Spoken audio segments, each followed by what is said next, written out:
Marvel vs. Capcom, the Fighting Collection of arcade classics, is out on disc. It's been out since November, but I had the flu so bad that I was bedridden for like 2 weeks. So I got a lot of videos upcoming, but I want to talk to you about why I think this is one of the most important superhero games you can buy, especially right now, given the history of the franchise, delisting, the way companies treat their stuff now, the way they treat you as a customer and fan of these characters or any characters, and what you can do about it. So we're going to take a look at this today, what is inside of this. I know some people have already covered it, but this is very important to me. Video game and media preservation, it's genuinely one of the most important things to me on the planet, is to leave things for the next generation of people to enjoy if they want to have that option. So stick around to the end of the video. We will also have a discount code for our store. We'll have some things of our other channels as well that you can check out and ways you can support this channel if you'd like, but let's hop right into it. And I do have a question of the day real quick for you, which is, what is one game you wish had been preserved? It can be superhero or otherwise, got delisted, maybe it's hundreds of dollars now. I think of things like Rule of Rose. I think of things like Marvel vs. Capcom 2 for quite a while. What is something that you wish had been better preserved by these companies? Mine is Haunting Grounds. Haunting Grounds is definitely another one too from Jill. One thing that I've tried to consistently cover across all of my channels is the topic of video game preservation. Now, this also counts for movies, it counts for shows, everything, books. I care about media preservation. I think the next generation of people should be able to have the option, if they want to go back and read a book from now or go back and play a game from now. Sadly, companies don't feel that way. They do not feel entitled to preserve art. They want their products to be viewed as art, but they don't want to treat it as such. They don't want it preserved. You can see that recently with all of these different things between battles with the Internet Archive, with different things like Nintendo going through and scrubbing ROMs off the internet. Most of the time, games you can't even buy anymore legally from them. They get nothing out of doing this except the ability to down the road have the option to sell it again for full price. They don't care. And unfortunately, video games have been like really the subject of that preservation problem, more than movies, more than shows, more than probably anything else. It's interesting to look especially at superhero games, which have especially fallen victim to this lack of preservation because of things like licensing agreements. Whether it's music, like maybe you have licensed music, maybe it's the use of a comic book character, or because these characters are so expensive and fall into movie makers' hands, that kind of thing. Look at all the Activision superhero games. They're just kind of not around right now. And when rumors come back of them becoming available for sale again, it's a big deal. And one of the biggest victims of this has been Marvel vs. Capcom. This series in general is a licensing nightmare. It is a joke when it comes to how many characters are in here, how many different people own them, how many stakes different people have in different little things. Maybe there's movie rights for one character tied up with one company, another company, Capcom has its own stuff. Then they have to work together with Disney essentially now because of Marvel being owned by Disney. And so it is a miracle that we got this collection, the Marvel vs. Capcom Fighting Collection of arcade classics. Now, this includes a lot of games, and to kind of read them off the back to you really quick, you've got things like X-Men Children of the Atom, The Punisher, Marvel Superheroes, X-Men vs. Street Fighter, Marvel vs. Capcom 1, 2, and Marvel Superheroes vs. Street Fighter. Unfortunately, it does not come with a speech therapy guide, which I might need. Now, we're going to take a look at this today because I think that the physical edition of this game is one of the most important superhero games you can purchase to add to your collection. And if you don't believe me, go take a look at the trending prices, especially over the last 10 years, of things like Marvel vs. Capcom 2 on the PlayStation 2 on disc. These games have been delisted for so long, they finally came back in about September-ish of 2024 as a digital version, but we've seen before digital gets delisted. So it's important to have the option of being able to hold this in your hands, have it for the future, and no dumbass CEO or executive can take it away from you because they don't want to give up one room on their extra yacht worth of money to make something like this happen. Now, if you're anything like me, you might not even be very good at fighting games. You're probably better than I am because I'm just horrendously bad. I've never really gotten the hang of them. It's just never been my strength. Now, that said, this is not a collection just for people who like fighting games. And you might be thinking, well, of course it is. It's a fighting game collection, right? Yes, but there are a wide roster of characters in these games that I think are really, really fun, even to just mess around with against the computer, where you can actually change the difficulty of each game, change the AI difficulty, change the amount of damage you're doing. There are a lot of quality of life features. Even if you just want to play offline, if you just want a game where you can play as the X-Men, you can play as Cyclops or Wolverine or Rogue or Psylocke or one of these characters, or you just want to be able to play a game where you can play as Magneto or Spider-Man, these characters are here. Now, it's not just a superhero game. Obviously, there are also a wide variety of Capcom characters here, from Street Fighter to even Resident Evil. But that said, I think that this is a game that has such a wide roster of available characters across so many different properties, some of which didn't get games for years or largely went ignored for years. Think about the X-Men, for example. During the Fox X-Men era, Marvel did almost everything that it could to not promote those characters, and people forget about this because of things like Deadpool and Wolverine, which I like, or things like the return to form for some characters when they rejoin the MCU.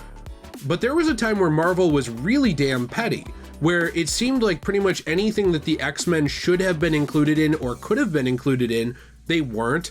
Marvel, almost out of spite during that era with the Four Stick movie, they canceled the Fantastic Four comics for a while.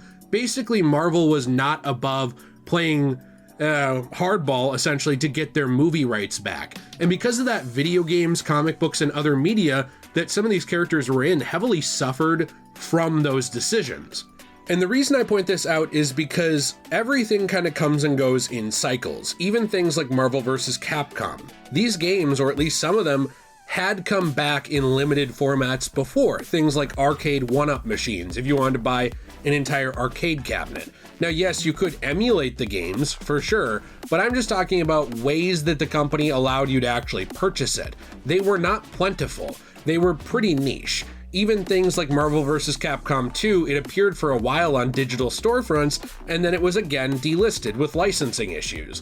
So for these games to come back and to have such a wide variety of characters that aren't always available for you to play as in every era, I think is really fun.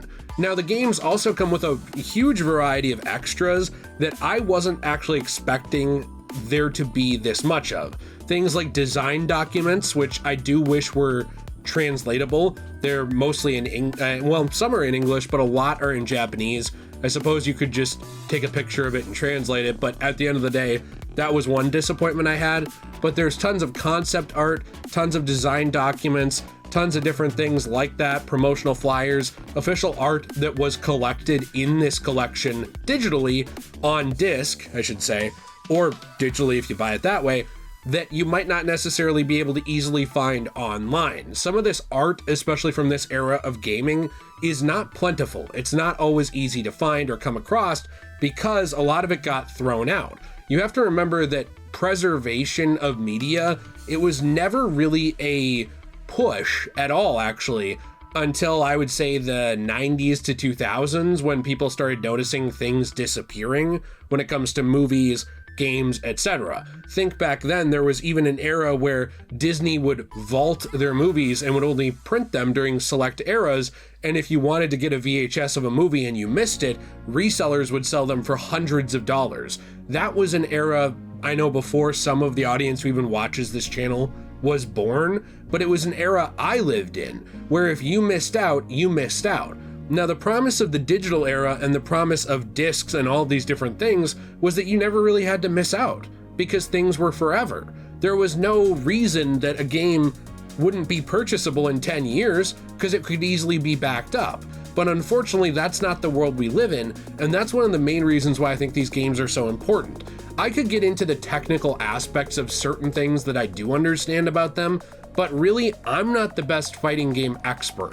I'm not going to tournaments. I'm probably not even winning 1 out of every 3 matches online in a fighter that I would play. So that's not really my forte. But my forte is these characters, is these worlds, is the gorgeous visuals, the music, all of these different things that they included in these games, and these extras that they included in order to actually pad out and give you more content for a collection that includes games that aren't always readily available for people to enjoy. So you might ask, why the physical? Well, At the end of the day, it's going to just be pretty much your preference. No matter what I say, and I've made some very good arguments for physical media, I understand there are good ones for digital too, but some people just don't care. Some people don't care if things get delisted. Some people don't care if they can hold a game in their hands. They think, well, if I already bought it, it's on my console forever, or it's on my account forever. For me, I worry about things like DRM. You know, if my PlayStation account got banned tomorrow, would I be pissed I lost trophies and some digital games? Sure, that would suck, but at the end of the day, 90% of my game library is discs. I could always put that stuff on a new profile. I could always download those patches again for free and be up and running. I wouldn't have my trophies, but I'd be playing these games again. Something I don't personally like about not buying physical for a game like this is that they already waited so long to print the physical. They waited months after the digital, and I believe that was to intentionally push digital sales to get a higher cut. We've seen this before with the Final Fantasy Pixel remasters where they went out of print forever, but of course you could still buy digital. It's something I don't like, not because I don't think you shouldn't be able to buy digital. I do think you should, and I own some digital games too, but because I think you should have options. And for me, something I've noticed is that buying this disc, it circumvents things like account deletion. It circumvents things like DRM. It circumvents things like delisting. Because as long as I have this disc, I don't really have a problem. And people always argue, well, what about running out of room? It's called buying a shelf. I don't feel like it's that difficult. Now, at the end of the day, yeah, absolutely. When there are deep sales, I'm not going to buy something physically for $70 if it's $5 physical, because I also have to afford to eat and live. But I think that it's great that you have the option here in a world that has delisted so many games, and specifically these games, multiple times, that you're now able to get that and hold it in your hand. There are frustrations with it for me, like the example of Xbox. I don't necessarily know the exact situation with the physical of it, if they will get some kind of limited physical release later. I do know that they are getting a digital release down the road. It frustrates me that this wasn't launched simultaneously across all platforms to give the most access to people who love these characters and these games to play them again.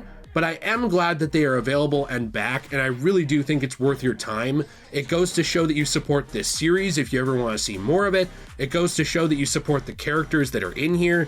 If you decide to buy physical, it also goes to show that you support them printing these kinds of games again and actually putting them out there, not only on a digital storefront. I think that it's just kind of a win-win to pick up a game collection like this. Let me know what you think in the comments down below. I will be interested to hear your answer to a game that you wish was better preserved. We also do have so many different ways to help support these channels, from channel memberships to Patreon, where you get exclusive content, all the way down to other channels that we do, like JayRPG, where we cover role-playing games, Magical Jill, where we do a lot of anime stuff, Degenerate Plays, where we play through games together. So there's all kinds of different channels we do as well. And also we have our own Fortnite code, which is DJAY123. Those of you who use that each month really help support our channel out a lot, and we appreciate that. Speaking of DJAY123, that is also the promotional code that you can use on our store, CosmoBunny.shop. Now, maybe you're a fan of comic books, manga, magazines, they're gaming focused or nerd focused, whatever. Or maybe, hey, you have someone in your life who just has everything. Well, you know what they don't have? One-of-a-kind transformative resin pieces using paper from these different things that were going to landfills, be it comics, manga, etc., damaged books that were being thrown out, that we've taken, turned into something new as one-of-a-kind art pieces that we've transformed into resin coasters, keychains, trays, and more for your home. The holidays are coming up. It makes a perfect one-of-a-kind gift for someone in your life and goes to help support what we do. We appreciate you very much. Hope you have a fantastic day, and as always, everyone, stay shui.